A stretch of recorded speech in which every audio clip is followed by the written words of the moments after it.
বলেন। ঘটনাটা হইলো মাসুদ কামাল ভাই সহ আরো অনেক সিনিয়র সাংবাদিক একাধিকবার এই প্রশ্ন তুলেছেন যে আপনারা যে রূপায়ণ টায়ারে যে একটা অফিস ভাড়া নিয়েছেন সেটা ভাড়াটা কোত্থেকে আসতেছে।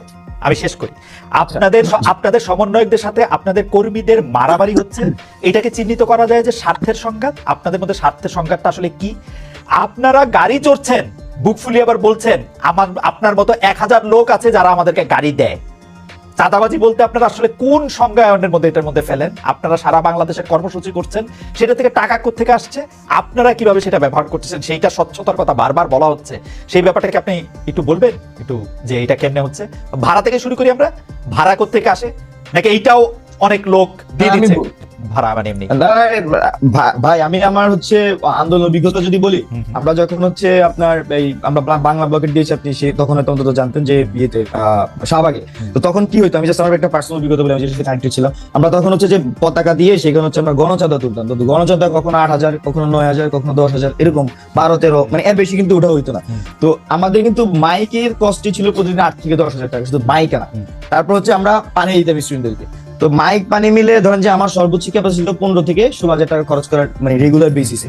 তো কিন্তু আমার কি আসলে সেখানে 15 থেকে 20,000 টাকা খরচ হতো না? এখানে প্রতিদিন যদি 10,000 শিক্ষার্থী সেখানে আপনার অংশগ্রহণ করে, একটা শিক্ষার্থীর পিছনে যদি 10 টাকা করে খরচ হয় 1 লাখ টাকা। যদি একটা শিক্ষার্থীর পিছনে যদি 50 টাকা করে খরচ হয়, তাহলে আপনার 10,000 ইন্টু 50 কত হয়? 5 লাখ টাকা নাকি? 5 লাখ টাকা, রাইট? হ্যাঁ, 5 লাখ টাকা। তাহলে এই টাকাটা কোথেকে আসতো? এই টাকাটা কিন্তু শিক্ষার্থীরা তার নিজের পকেট থেকে খরচ করতো। এমন হয়েছে আমরা দেখছি মানুষ বাস থেকে নেমে এসে সে আমাদেরকে পানি কিনে দিয়ে যাচ্ছে। এমন রূপায়ণ টাওয়ারে বাসা ভাড়াটা, রূপায়ণ টাওয়ারে বাসা। আমি বলছি আন্দোলনের সময় মানুষ আমাদের সাথে স্বতঃস্ফূর্তভাবে অংশগ্রহণ করেছে।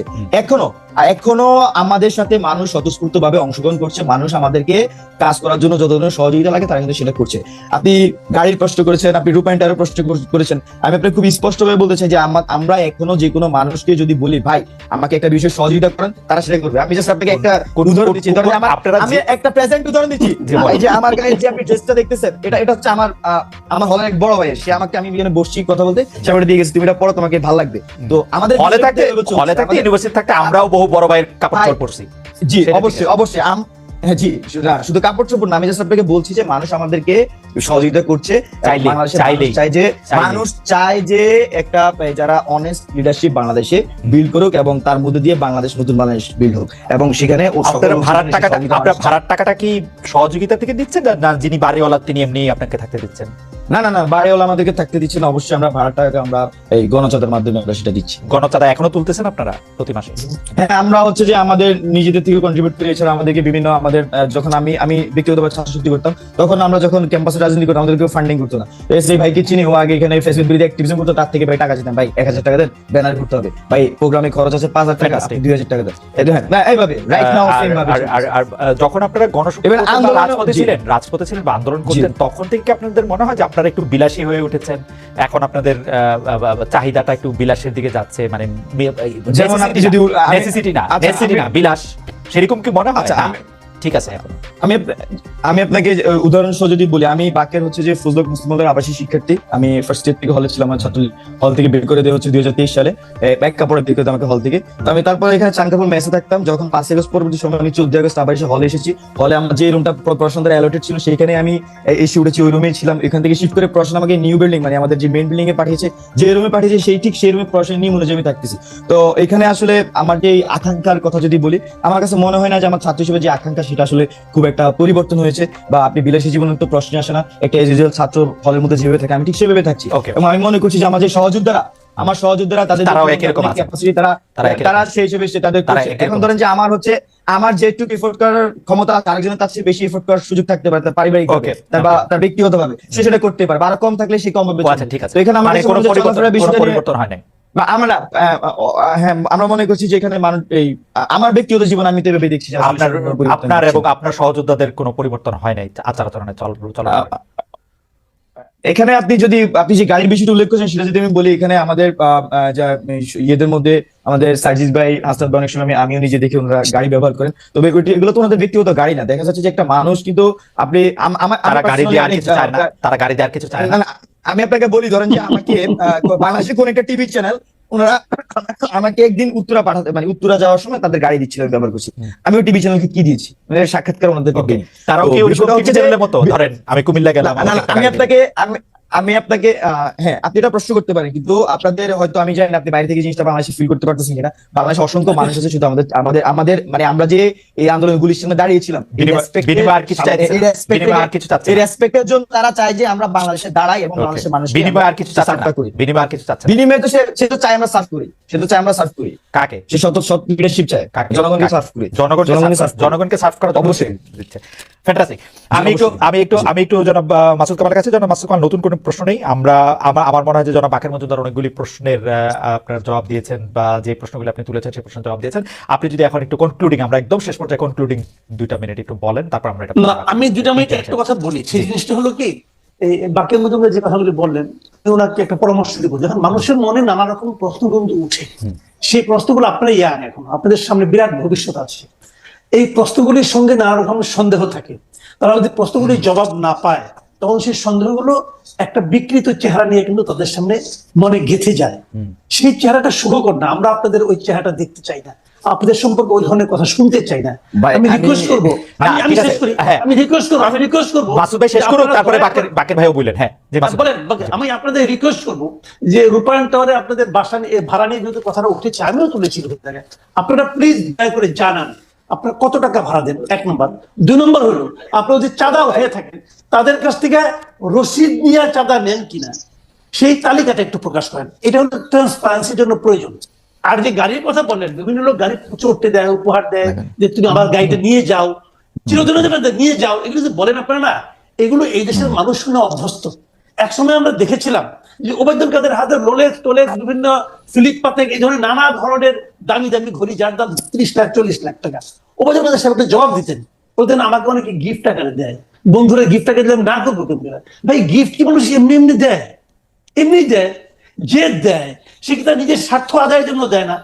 বাংলাদেশের মানুষ এত ভালোবাসা করে, ভাই আমি তো আজকে 2 বছর ধরে চাকরি করি না, আমার তো কেউ ভালোবাসা কিছু দেয় না। ঘটনাটা কি ভাই? ভাই, এটা নিয়ম নিতে।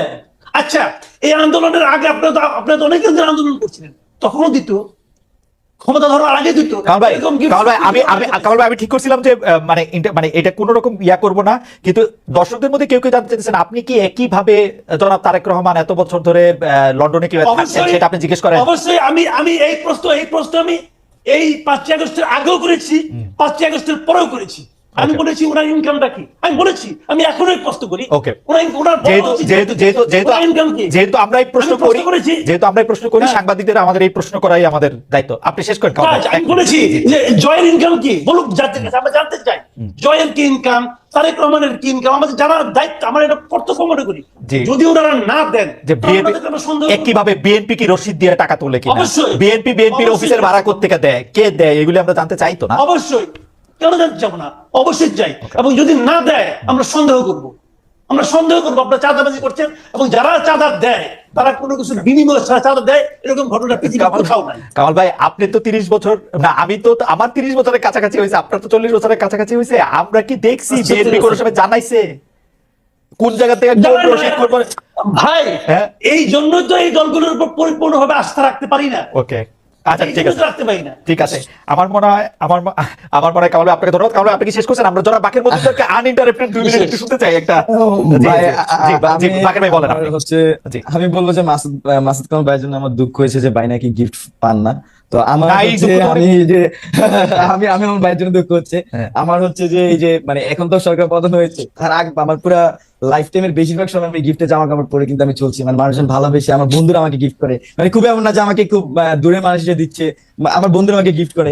এবং আমি যখন এখানে আমি জাস্ট বলি আমার ধরুন যে আমার এমন friends আমার আছে, ভাই, আমার ভাই প্লিজ gift করে, প্লিজ আমার প্লিজ মেয়ে প্লিজ gift করে, এইগুলো এক জিনিস। না, আমি একটু শেষ করি ভাই, ধরেন যে আমার এখানে যখন আমি ছাত্র শক্তি রাজনীতি করতাম ঢাকা বিশ্ববিদ্যালয়ে, আমার অনেক বন্ধু, অনেক টিচার, অনেক অয়েল উইশার্স আছে, ওনারা কিন্তু আমাদেরকে কন্ট্রিবিউট করতেন। তো এখানে মানে ভাই যেভাবে বলছেন যে এটা আমি পলিটিক্যাল কথাটা বলছি, তো পলিটিক্যালি কিন্তু তারা আমাদেরকে কন্ট্রিবিউটটা করতেন। তো এখানে আমার কাছে মনে হয় যে গুড উইলের ইস্যুস আছে, ট্রাস্ট ইস্যুস আছে এবং অনেস্ট ইস্যুস আছে। যদি এই জিনিসগুলো ক্লিয়ার থাকে তাহলে আসলে মানুষ আস্থা রাখে এবং মানুষের সহযোগিতা করে, এবং বাংলাদেশের মানুষ সেই সহযোগিতার হাত কিন্তু জুলাই অভ্যুত্থানে দেখিয়েছে, স্টিল আমাদের সাথে সেটা দেখাচ্ছে। আমরা বাংলাদেশের মানুষের প্রতি আশাবাদী এবং বাংলাদেশের মানুষের প্রতি আমরা আস্থা রাখতে চাই এবং আগামী বাংলাদেশে আমরা এই যে আপনি যে গণচাঁদার কথা আমরা বলছি, আমি খুবই ক্লিয়ার করছি, আমাদের এখানে সিস্টেম গুলো কিন্তু ওইভাবে ডেভেলপ হয়নি সবকিছু। আমরা খুব শীঘ্রই আমরা এই সিস্টেমগুলো ডেভেলপের কাজ করছি। খালেদ ভাই যে প্রশ্ন করছেন আমি খুবই সাধুবাদ জানাই। এগুলা ক্লিয়ার হওয়া উচিত শুধু আমাদের না, প্রত্যেক, আমি মনে করছি যে রাজনৈতিক দলগুলো এই বিষয়গুলো ক্লিয়ার থাকা উচিত। Right. আমরা যদি ছাত্র আমি বলছি ভাই, আমি বলছি, আমাকে একটু শেষ করতে দিবেন। আমরা রাজনৈতিক দল হিসেবে আসলে আমরা সকল ধরনের সিস্টেম বিল হলে আমরা এই সবগুলা বিষয় আমাদের বাৎসরিক মান্থলি কিন্তু আমরা এই হিসাবগুলো সামনে আনবো। অন্তত বাৎসরিক হিসাবটা আমাদের সামনে আসবে যে কিভাবে কোন জায়গা থেকে কি কন্ট্রিবিউশন হয়েছে। বাট এখন যেটা হয়েছে, আমাদের যে ছাত্ররা যে কাজ করছি, আমি কিন্তু এখন মাস্টার্সে পড়ছি, আমার এর সাথে একাডেমিয়া, এর সাথে আমার ক্যাম্পাসে কাজ করতে হয়, 10টা প্রবলেম হলে সেটা দেখতে হয়। তো আমরা কিন্তু সেই জিনিসগুলো করছি, আমরা আমাদের এই দায়িত্বটা পালন করে যাচ্ছি। তো এখানে আপনার আমাদের এই সিস্টেমটা বিল্ড হয় নাই। এখানে নিউ সেটেলমেন্টে আমাদেরকে যেমন টাইম নিতে হচ্ছে, আমাদের এই জিনিসগুলা একদমই ক্লিয়ার কাট রাখার জন্য আমাদেরকে কিন্তু একটা সিস্টেম বিল্ডিং এর দিকে যেতে হচ্ছে। তো এর জন্য আমাদের সময় লাগবে, আমরা আপনাদের কাছে সময় চাই এবং বাংলাদেশের মানুষ আমাদের কাছে আস্থা রেখেছে, আমরা সেই আস্থা ধরে রাখতে চাই। তো এটা বলে আমি আসলে শেষ করবো এবং আমি আশাবাদী ছাত্র যদি হিসেবে আসে তখন এই বিষয়গুলো আপনার খুবই স্পষ্ট এবং সাংগঠনিক জায়গা থেকে খুবই ক্লিয়ার স্টেটমেন্ট। জনাব মজুমদার, আপনাকে অনেক ধন্যবাদ। আপনি আসলে মাসুদ কামাল ভাই আপনাকে একটা আহ্বান জানিয়েছিল, আপনি নিশ্চয়ই সমন্বয়কদের সাথে এগুলি নিয়ে আলোচনা করবেন, আপনারা সবাই মিলে সিদ্ধান্ত নেবেন। আপনারা যত বেশি স্বচ্ছ হবেন তত আমাদের জন্য ব্যাপারটা সুবিধাজনক হবে।